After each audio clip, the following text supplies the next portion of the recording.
ناظرین، ابھی آپ کو بتائیں، ملک میں کورونا کی تیسری لہر تیزی سے پھیلنے کے باوجود شہریوں کی غیر سنجیدگی برقرار ہے۔ شہری تشویشناک صورتحال میں بھی ایس او پیز پر عمل کرتے دکھائی نہیں دے رہے۔ اسی حوالے سے اب پاکستان میڈیکل ایسوسی ایشن نے کورونا کی تشویشناک صورتحال کے پیش نظر حکومت سے کرفیو لگا کر فوری اور مکمل لاک ڈاؤن کا مطالبہ کر دیا۔ صدر پاکستان میڈیکل ایسوسی ایشن پروفیسر اشرف نے کہا، ملک میں کورونا کا پھیلاؤ 18% سے تجاوز کر چکا ہے، اسپتال بھر گئے ہیں، ہیلتھ سسٹم جواب دینے کے قریب ہے۔ انہوں نے کہا، حکومت 1 لاکھ کی استعداد کے باوجود صرف 50,000 کے لگ بھگ ٹیسٹ کر رہی ہے، جو سمجھ سے بالاتر ہے، جبکہ حکومت اب تک آکسیجن سلنڈر کی قیمت کا تعین بھی نہیں کر سکی، جو کہ مجرمانہ غفلت ہے۔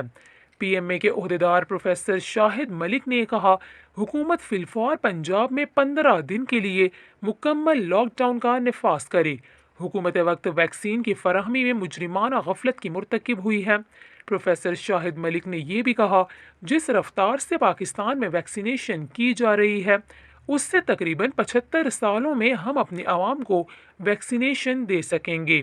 پی ایم اے نے مطالبہ کیا کہ عوام بالخصوص ہیلتھ پروفیشنلز کو جلد از جلد ویکسین کی فراہمی یقینی بنائی جائے اور اسپتالوں میں آکسیجن کی فراہمی کو بھی یقینی بنایا جائے۔